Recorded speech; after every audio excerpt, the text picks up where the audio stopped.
Day 2 of the SONA debate was equally robust as members of the opposition bloc tore into Ramaphosa's plan for the year. The South Africa's unemployment rate remains the highest globally, sitting at 42%, with young people's unemployment exceeding 60%. Millions of our people, particularly the youth, are stuck in a cycle of poverty with no clear path out. The so-called inclusive growth has excluded majority, particularly black working class. Again, it's a failed state. Mr. Ramaphosa, the time is now to take bold and decisive steps to reindustrialize South Africa. We need to turn our country into a manufacturing hub and create jobs for our people. South Africa's economy must not be designed to please imperialist forces and the so-called markets at the expense of the lives of our people.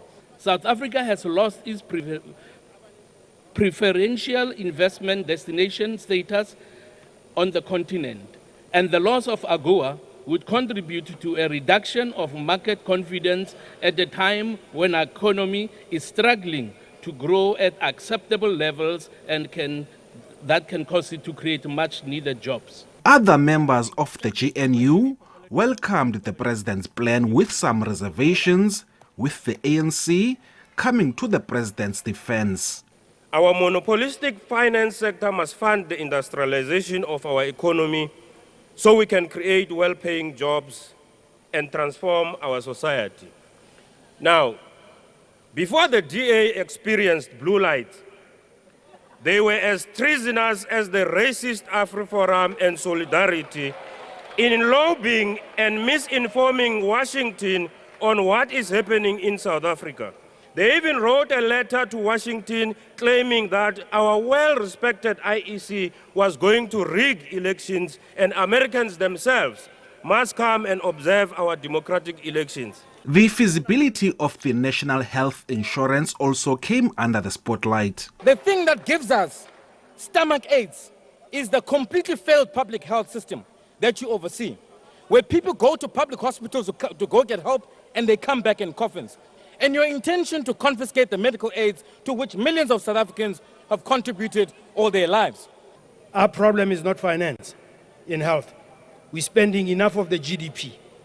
What you should insist on, Mr. President, is until you realign what we spend on the GDP, not a cent more. NHI is another medical aid. The medical aid is under the authority of the minister. Let him change that.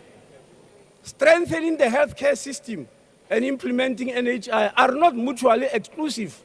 One doesn't have to follow the other, for the simple reason that all of them are lifelong processes. They are unending. So you can't say we must start with one, because it will never come to an end. While some DA ministers highlighted their successes and plans, the ANC reminded them some of those came from the previous administration. Over the next year, we will attract 100 billion rand in private sector infrastructure investment, making Infrastructure South Africa the hub of all major projects. This past week, the National Treasury has issued new PPP regulations, which we welcome.